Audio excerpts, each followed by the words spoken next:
President Obama awarded the Medal of Honor today to retired Army Captain Florent Groberg for risking his life to stop a suicide bomber in Afghanistan. The 32-year-old French-born soldier, who often goes by Flo, is just the 10th living service member to receive the nation's highest military honor for actions in Afghanistan or Iraq. And so it was on an August day 3 years ago that Flo found himself leading a group of American and Afghan soldiers as they escorted their commanders to a meeting with local Afghans. It was a journey that the team had done many times before, a short walk on foot, including passage over a narrow bridge. Flo noticed something to his left, a man dressed in dark clothing walking backwards just some 10 feet away. The man spun around and turned toward them, and that's when Flo sprinted toward him. He pushed him away from the formation, and as he did, he noticed an object under the man's clothing, a bomb. And at that moment, Flo did something extraordinary. He grabbed the bomber by his vest and kept pushing him away. One of Flo's comrades, Sergeant Andrew Mahoney, had joined in too, and together they shoved the bomber again and again, and they pushed him so hard he fell to the ground onto his chest, and then the bomb detonated. Ball bearings, debris, dust exploded everywhere. Flo was thrown some 15 or 20 feet and was knocked unconscious, and moments later he woke up in the middle of the road in shock. His eardrum was blown out, his leg was broken and bleeding badly. That blast by the bridge claimed 4 American heroes. 4 heroes Flo wants us to remember today. One of his mentors, a 24-year Army vet, Command Sergeant Major Kevin Griffin. A West Pointer who became a role model to cadets and troops because he always cared more about other people than himself, Major Tom Kennedy. A popular Air Force leader known for smiling with his whole face, Major David Gray.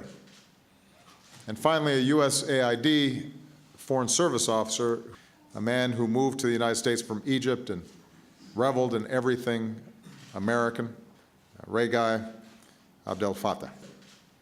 We honor Flo because his actions prevented an even greater catastrophe.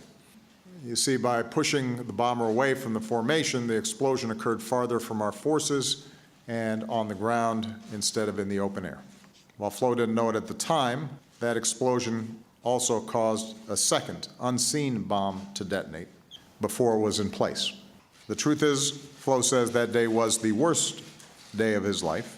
And that is the stark reality behind these Medal of Honor ceremonies, because on his very worst day, he managed to summon his very best.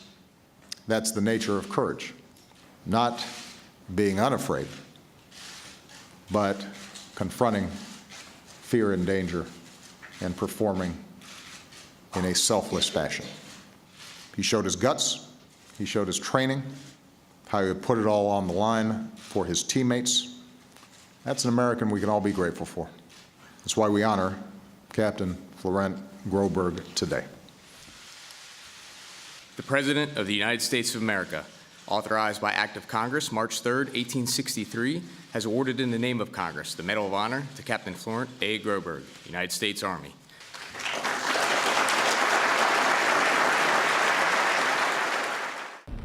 This medal is the greatest honor you can ever receive, and I'm blessed and just grateful to have been given the opportunity to serve my country. But this medal belongs to the true heroes, Command Sergeant Major Griffin, Major Gray, Major Kennedy, and Regai Abdel Fattah, who made the ultimate sacrifice and they didn't come home. Also belongs to their families, the true heroes who live with that day every day, missing one of their key members of their families. So I'm honored. I'm overwhelmed, but I hope to become the right carrier for them and to better myself as a human being for the rest of my life for them. Thank you.